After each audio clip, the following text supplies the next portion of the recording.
जय जिनेन्द्र। मैं रोहित जैन आप सभी का भाग 1 की तृतीय कक्षा में पुनः हार्दिक स्वागत अभिनंदन वंदन करता हूं। आप सभी लोगों ने अगर इस वीडियो को या पिछली वीडियो को नहीं देखा हो तो देख लें। आप लाइक करें, शेयर करें, अपने मित्रजनों में दिखाएं और सब्सक्राइब जरूर करें जिससे आपके लिए वीडियो डालते ही नोटिफिकेशन प्राप्त हो जाए। चलिए, कल हमने पाठ 5 तक भाग 1 के पढ़ लिए थे। पाठ 5 में हमने इंद्रियों के बारे में जाना था कि इंद्रिय 5 होती हैं, स्पर्शन, रसना, घ्राण, चक्षु, कर्ण। उनके बारे में डिटेल से समझा था। आज हम पाठ 6 तरस जीव। कल हमने वैसे तरस जीव की परिभाषा जानी थी, लेकिन आज हम उसे और अच्छे से जानेंगे कि तरस जीव कहलाते क्या है। आज हम उसके बारे में जानेंगे। तो सर्वप्रथम तरस जीव का लक्षण एवं दृष्टांत, उसकी परिभाषा बताते हैं यहाँ पर कि तरस जीव जिनके 2 इंद्रिय, 3 इंद्रिय, 4 इंद्रिय अथवा 5 इंद्रिय होती हैं उन्हें क्या कहते हैं? तरस जीव कहते हैं। जैसे लठ, च्वेंटी, मक्खी, हाथी, घोड़ा, नारकी, देव और मनुष्य अर्थात हम सब लोग क्या पंचेंद्रिय में हैं। लेकिन लठ 2 इंद्रिय, च्वेंटी 3 इंद्रिय, मक्खी 4 इंद्रिय, हाथी 5 इंद्रिय, घोड़ा 5 इंद्रिय, नारकी 5 इंद्रिय, देव 5 इंद्रिय और मनुष्य हम सब 5 इंद्रिय होते हैं।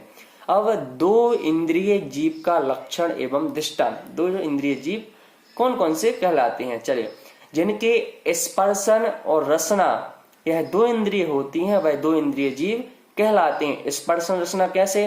कल हमने जाना था। स्पर्शन अर्थात हमारी यह त्वचा, यह हमारी खाल, और रसना इंद्रिय केवल जीव हमारी जिससे हम स्वाद वगैरह लेता है। तो उन 2 इंद्रियों जीवों की केवल एक तो बॉडी जिससे वह महसूस कर सकते हैं और दूसरी स्वाद लेने की रसना अर्थात स्पर्शन और रसना केवल 2 ही इंद्रिय होती हैं। उन्हें क्या कहते हैं? 2 इंद्रिय जीव कैसे कहते हैं? जैसे कि लठ, कैचुआ, जोंक, सीप, कौड़ी, शंख आदि इन सब की क्या होती हैं? 2 इंद्रिय होती हैं। अब हम देखते हैं 3 इंद्रिय, तो जिनके स्पर्शन, रसना और घ्राण अर्थात बॉडी, त्वचा और नाक, यह केवल 3 ही इंद्रिय होती है। वह इन्हें क्या कहते हैं? 3 इंद्रिय जीव कहते हैं। जैसे चींटी, खटमल, बिच्छू, जूं, घुन, गिजाई आदि यह क्या कहलाते हैं? 3 इंद्रिय जीव कहलाते हैं। फिर देखते हैं आगे 4 इंद्रिय। जिन जीवों के स्पर्शन, रसना, घ्राण और चक्षु यह 4 इंद्रियां होती हैं उन्हें क्या कहते हैं? चतुर्थ इंद्रिय कहते हैं अर्थात 4 इंद्रिय जीव कहते हैं। जैसे कि बॉडी हो गई, हमारी स्वाद लेने की जीभ हो गई, नाक हो गई और आंख हो गई। अभी कान नहीं, केवल 4 इंद्रियों में बॉडी, त्वचा हमारी, स्पर्शन जीव, रसना जीव, घ्राण हमारी नाक, चक्षु हमारे कर्ण, चक्षु हमारी चक्षु, ठीक है, आंख। अर्थात है हमारी क्या 4 इंद्रिय होती हैं, हमारी नहीं, जो 4 इंद्रिय जीवों की है 4 इंद्रियां होती हैं। तो जैसे कि भौरा, मच्छर, टिड्डी, मधुमक्खी, मक्खी, बर्र, ततैया, इनकी क्या होती हैं? 4 इंद्रियां होती हैं अर्थात इनकी 5वीं इंद्रिय अर्थात कान, कर्ण इंद्रिय नहीं होती है। अब हम जानते हैं पंचेंद्रिय जीव के लक्षण एवं दृष्टांत। पंचेंद्रिय जीव किसे कहते हैं?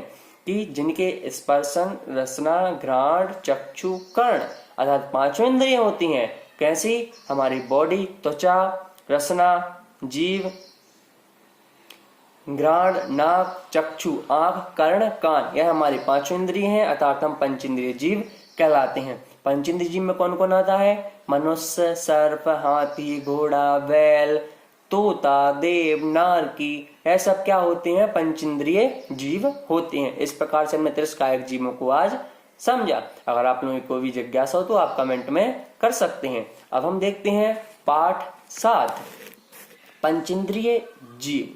पंचेंद्रिय जीव किसे कहते हैं, कैसे होते हैं, कौन होते हैं, कितने प्रकार के होते हैं, सब हम इसमें जानेंगे। तो पंचेंद्रिय जीव के भेद। सैनी और असैनी ये 2 पंचेंद्रिय जीव के भेद हैं। सैनी को संगी या समनस्क कहते हैं और असैनी को असंगी या अमनस्क भी कहते हैं। अब हम जानते हैं कि सैनी जीव का लक्षण और दृष्टांत। तो जिनका मन होता है अर्थात जो शिक्षा और उपदेश ग्रहण कर सकता है उसे सैनी कहते हैं। जैसे मनुष्य, सर्प, हाथी, घोड़ा आदि। अब जिनका मन होता है और जो शिक्षा ग्रहण कर सकते हैं, जानते देखते भी अच्छे हैं, जानते देखते तो असंगी भी है, लेकिन वह अच्छी तरह नहीं जानते हैं, वह उसको देखेंगे और उसको क्या नकार देंगे। लेकिन जो संगी रहेगा अगर उसको देखता है तो उसमें कुछ ना कुछ ढूंढ ही लेता है, उसमें ज्ञान भी ढूंढ लेता है, बुराइयां भी ढूंढ लेता है, अच्छाई भी ढूंढ लेता है। तो हम सैनी हैं। तो मनुष्य में हम आते हैं, सर्वी पंचेंद्रिय सैनी हैं। हाथी वह भी समझता है, जब हम देखते हैं फेरी चलती है तो उसमें हाथी भी अपनी पूरी सहभागिता निभाता है। घोड़ा एक योद्धा का सबसे बड़ा हथियार है। घोड़े के बिना कभी भी युद्ध नहीं लड़े जाते, उससे जैसा उसके लिए चलाया जाता है वह वैसे चलता है, क्योंकि वह भी समझता है अच्छे से, वह भी ज्ञान करता है, वो भी शिक्षा और उपदेश ग्रहण भी कर सकता है, इसलिए हम सैनी हैं। और असैनी किसे कहते हैं? जिनका मन नहीं होता, जो शिक्षा और उपदेश ग्रहण नहीं कर सकता, वह क्या कहलाते हैं? असैनी कहलाते हैं। जैसे कोई जल सर्प और कोई तोता, इस प्रकार से यह असैनी होते हैं। उन्हें शिक्षा बिल्कुल समझ नहीं आती, उपदेश किसी का मानते नहीं हैं। मानना और ग्रहण करना बहुत अलग अलग चीज है। जैसे सैनी है, हम हैं, अगर हमें कोई उपदेश दे रहा है, अगर हम उसको मानेंगे नहीं तो हम असैनी की कोटि में नहीं आएंगे। हम हैं तो सैनी, क्योंकि केवल एक बात के मानने से कुछ नहीं होता है। हम वह कोई तोता है वह और कोई जल सर्प है, वह असैनी होते हैं। सब तोते या सब जल सर्प क्या असैनी नहीं होते हैं? कुछ होते हैं। अब आगे देखते हैं, एक इंद्रिय और विकलत्रय जीव नियम से असैनी ही होते हैं। एक इंद्रिय और विकलत्रय नियम से असैनी होते हैं। एक इंद्रिय जीव में स्थावर कौन कौन से आएंगे? स्थावर अच्छे से आप सभी लोग जानते हैं, कलम ने देखा था। स्थावर पृथ्वी कायक, जल कायक, अग्नि कायक, वायु कायक, वनस्पति कायक।